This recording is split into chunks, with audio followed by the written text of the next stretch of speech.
முருகன் 2 கையில கொடுக்கிறவரோ 4 கையில கொடுக்கிறவரோ 6 கையில கொடுக்கிறவரோ கிடையாது. 12 கையில தரக்கூடியவர்.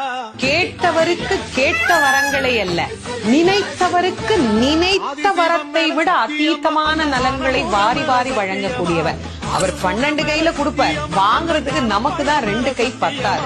அப்பேற்பட்ட வள்ளலாக விளங்கக்கூடியவர் முருகப்பெருமான். அவர் வள்ளல்னா பக்கத்துல இருக்கிற அம்மா சும்மா கிடையாது, அவள் வள்ளி. இவர் 1 கொடுத்தா அந்த அம்மா 2 கொடுங்கன்னு வாழலாம். அப்படி கணவனும் மனைவியும் போட்டி போட்டுக்கிட்டு நமக்கு கொடுக்க தயாரா இருக்கிறாங்க. வாங்குவதற்கு நாம் என்ன செய்ய வேண்டும்? அவரை நினைக்கணும். எப்படி நினைக்கணும்?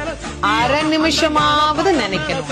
அரை நிமிஷம் எப்படி நினைக்கணும்? எனக்கு கொடுப்பாரு, எனக்கு கொடுப்பாரு, எனக்கு கொடுப்பாருன்னு நினைக்க கூடாது. முருகப்பெருமானை உள்ளம் உருகி, அந்த உள்ளம் உருகுகிற போதே நமக்கு அப்படியே கண்களில் இருந்து ஆனந்த கண்ணீர் அப்படியே பெருகும். அந்த கண்ணீர்